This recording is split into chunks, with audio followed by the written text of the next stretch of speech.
düýbi Parisde ýerleşen media azatlygyna gözegçilik edýän Serheti reporterler guramasynyň Medeniýet azatlygy indeksi hasabatynyň nowatdaky sanynda Türkmenistan ýene-de iski orunlarda 180 ýurdun arasyndan 178-nji orunda ýerleşdirildi.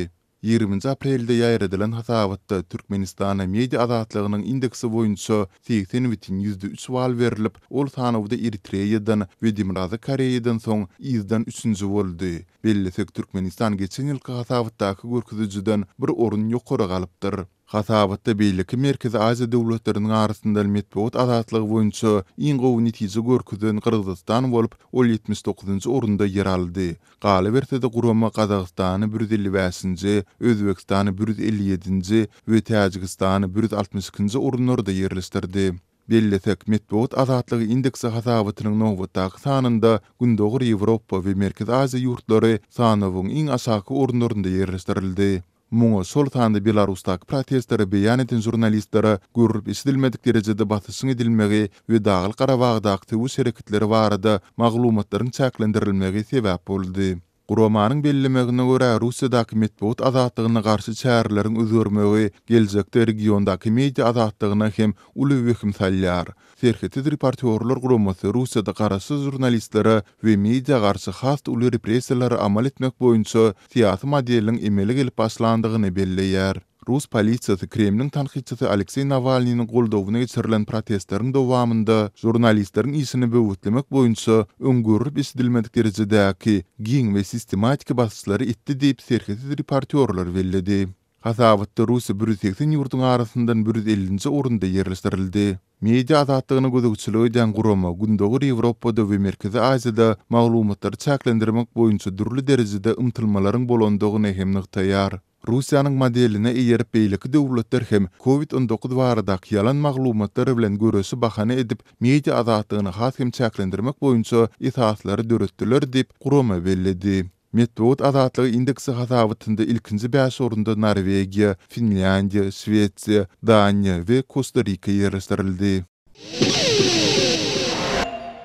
Lewawyň administrativ merkezine büdjet işgärleri köpçülikleýin häsiýetde şenbe ýowurlaryna mejburi çekilýär. Bu aralykda şäherde ilk başda 2023-nji ýylda ulanylmagy berilmegi meýilleşdirilen Ağoýun guruluşy gysga wagtda tamamlanmaly edildi. Azatlyk radiosynyň Tebitdäki habarçysy geçen şenbe güni welayet merkezine geçirilen köpçülikleýin arasaçylyk we awadanlaşdyryş işleri barada habar berdi. Büdjet işgärleri şäheri awadanlaşdyrmak işlerini mejburi çekildi. Habarçynyň maglumatlaryna görä şenbe güni 17 aprelde Türkmenabadda ähli edara karhanalarda ýowur geçirildi. Ýowur ýerden saat 7-de başlap gijeýlen saat 6-a dowam etdi. İşgärlerden mejburi işleri ýaşyl renkli sport egneşigine gatnaşmak talap edildi. Ýöne habarçy bilen gurrundaş bolan büdjet işgärleri edara karhanalarda ýol başçy düzümleriň mejburi arasaçylyk işlerine gatnaşmanlyklaryny aýdýarlar. Edara karhanalaryň ýol başçylary, başlyklar we orunmasarlar şeýle administrasiýa işgärleri asla otoglaryndan daşaryk çykmadylar. Diňe şol bir hojalyk işlerini alyp barýan işgärler gatnaşdy diýip bir büdjet işgäri Azatlyk radiosynyň habarçysyna gurrun berdi. Türkmenistana Sowet Soýuzy döwründen miras galan jemgyýetçilik zähmeti subotnikler ýagny şenbe ýowurlary ýergideli dowam edýär. Häkimetler wagtal döwlet edara karhanalaryna işgärleri mugut we mejburi zähmeti çekýärler. Ýowurlarda işgärler köplenç ýol kenarlaryny haşalotlardan araslaýar, mewsimine görä agyş naharlaryny oturtmak ýa-da ötüp oturan baglaryň aşagyny heklemek we beýleki arasaçylyk işleri bilen meşgullanýarlar. Ýöne habarçynyň maglumatlaryna görä bu gezek şenbe ýowurlarynyň uzaga çekmegine garaşlýar. May aýynyň 25-ne şenli her şenbe güni ýowur geçirilmeli gaýdylýar diýip büdjet işgär aýtdy. 25-nji maýda Türkmenistana Aşgabat şäheriniň güni bellenilýär. Döwlet mediýasy şenbe güni Türkmenistanyň garaşsyzlygynyň 30 ýyllygy we Aşgabatyň 140 ýyllygy münasibetli ýurt boýunça ähli halk ýowurlarynyň geçirilendigini habar berýär. 17 aprelde köpçülikleýin ýowurlar ýokary wezipeli döwlet emeldarlarynyň gatnaşmagyna paýtagat Aşgabatda hem geçirildi. Paýtagatda geçirilen ýowurlara prezident Gurbanguly Berdimuhammedowyň özü hem gatnaşdy. Döwlet telewizionyny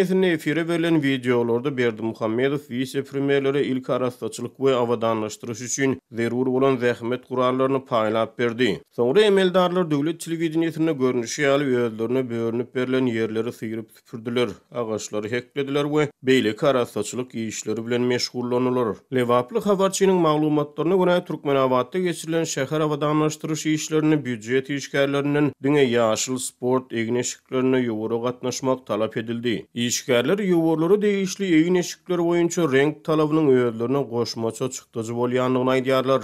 Galybertede habarçynyň maglumatlaryna görä köpçüliklerin arastaçylyk işleriniň ýerine ýetirilişine gödäwçilik etmek üçin Lewabyň welaýet häkimligine ýörüýti topar düzülipdir. Bu aralykda Türkmenawatda ilk başda 2023-nji ýylda ulanylmagy berilmegi meýilleşdirilen Agoýun gurulşy çaltlandyrylýar. Habarçynyň maglumatlaryna görä bu binanyň gurulşyny 4 aý töwereg wagtyň dowamyny tamamlamak kararlaşdyryldy. Adatlyga ma'lum bolan maglumatlara görä bu bina ýurtda garaşsyzlygyň 30 ýyllygy münasibetli açylyp ulanylmagy berilmeli deskalaryň sanyny alınıpdyr. Ýöne binanyň gurulşyny çaltlandyrmak işleri prezidentiň ogly vice-premier Serdar Berdimuhammedowyň Sevite safar edip bu Agoýun gurulşynyň barşy bilen tanışmagynyň ideýanlaryna gawat geldi. Ýatlasak 22-nji martda Serdar Berdimuhammedow Türkmenawatda turan soňky harasatyň ideýany Lewap welaýatyna safar etdi we safaryň dowamyna beýleki çäreler bilen bir hatarda Agoýda gurulşynyň barşy bilen tanışdy. Türkmenistanyň durly künjeklerine döwlet başlangyjy bilen ýyry merkezlerde lähen Agoýlar bina edilýär. Habarçynyň maglumatlaryna görä Türkmenawatdaky Agoýun gurulşy soňky 4 aý töwereg wagt çaltlandyryldy. Şeýle-de binanyň gurulşyny bir ýerli hususy kärhana alyp barýar. Ýöne onuň inženerçilik, aragatnaşyk we elektrik energiýasy bilen öpçünçilik işlerine türk hünärmenleri hem gatnaşýar. Türkmen häkimetleri işsizlik derarly öz awtouloglorunda adam hatnaýan we emeli ýagdaýda kynastyrlandyg aýdylan uly hyzmat meseleleriniň çözüldüne goşan rahatlaryň garşysyna görüşmegini dowam etdirýär. Yol gözükçülük polisiýasy dün we sugun Türkmenawatda Farapda öz awtouloglorunda adam hatnaýan sürüjileriň 14-çysynyň mikroawtobuslaryny ellerinden aldy diýip Azatlyň ýerli habarçysy 18 aprelde habar berdi.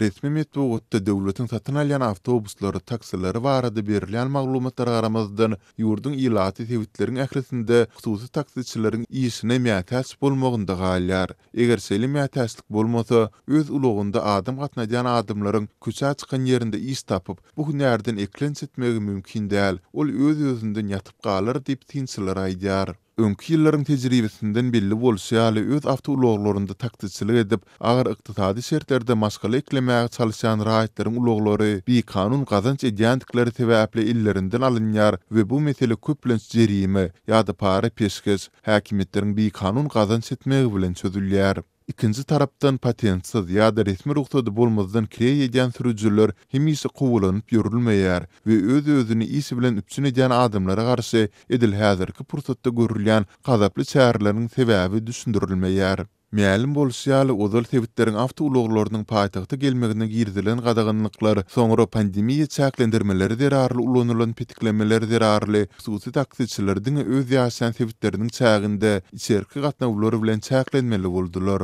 Emma soňky görülen çäreler darganatydan Kerkiden ýolugçy gatnadyp, her günde müňlerçe adama hyzmat edýän, onlarça mikroawtobusyň sürüjilerini işden, maşgalasyny çörekden kesýär diýip Azatlyk bilen gurulşan sürüjiler aýtdy. Lewap sebitiniň etraplarynyň arasynda ýolugçy gatnaýan döwlet awtobuslarynyň köpüsi indi 2-3 ýyl bäri ýola çykmaýar. Sebäbi olar döwük, ähtiýat saýlary bolsa ýok, ýa-da sürüjileriň zapças satyn almak mümkinçiligi ören çäkli, olaryň gazanjy hiç dada ýetmeýär diýip habarçy aýtdy. Onun sözlerine görä dollaryň gara bazar narhlarynyň aşagy gurulanmagy netijesinde gazanjy petelen sürüjüler ýa işlerini taşlamaga ýa-da döwlet ähtiýat saýlaryny täze tekir berýän çygaryşyp aýlyksyz dinç alsa gitmäge mejbur bolýar. Türkmenistanda ýolugçy gatnaw we awtobus taksi hyzmaty bilen bagly meseleleri gowy bilýän adamlaryň aýtmaklaryna görä, hususy taksitçilere patent, ihtiýarnama bermek işleriniň çylsyrmaşdyrylmagy etatan ýokurdan dilden berilýän görkezmeler bilen bagly bolup, ýolagçy gatnawy hyzmatlarynyň gowulandyrylmagyna, şol sanda işsizlik ýararyl dörýän dartgynalyklaryň petilmegine kömek etmeýär. Hususy ulagynda şol sanda mikroawtobusda hususy taksitçilik etmek üçin patent, ihtiýarnama almak isleýän adamlaryň öňünde goýulýan talaplar real, hakyky ýagdaýa ters gelýär. Olar aşy agyrlaşdyrylan diýip azatlyk bilen gürleşen ýaşaýjylar aýdýar. Mysal üçin özölki taksi höküminde ulanjak awtoulogyň rengi ak bolmaly, soňra geçen kilometri 50 000-den geçmedik bolmaly, zawoddan çykanyny 3 ýyldan geçmedik bolmaly. Üstesine patent alýan adamyň ulaglarynyň sany 10-dan az bolmaly däl. Eger de aýdylýan düzgünleri berja edip ihtiýarnama alsaň, awtoulaglaryňa ýaşyl renkli döwlet belgisi berilýär we her aýda taksometrin görkezin puluny 100% inkasator üstü bilen banka tapşyrmaly diýip radionyň söhbetdeşi aýtdy. Şeýlelikde bu şertler berja edilse, telekeçi 1500 manat aýlyk alýar, emma karta üçin aýlygy nakdlaşdyrmak aňsat düşmeýär. Bu şertlerde ýagny azyndan $100,000 harçlap, täze awtoulaglary satyn alyp, diýilýän ritminamalar taýýarlap, üstesini para hem berip, aýda aljak $30 aýlygyny nakdlaşdyrmak problema bolsa, kanun itaatynda hususy taksitçilik etjek tapylmaz diýip azatlyk bilen gürleşen telekeçiler aýdýar. Bu ýagdaý Türkmenistanda ýolagçylar üçin döredilen emeli ulag kynçylygynyň, hususy taksitçiler üçin döredilen emeli goruksyzlygyň, polisiýa, häkimetler üçin döredilen bir kanun gazanç mümkinçiliginiň saklanyp galjakdygyny aňlaýdýar.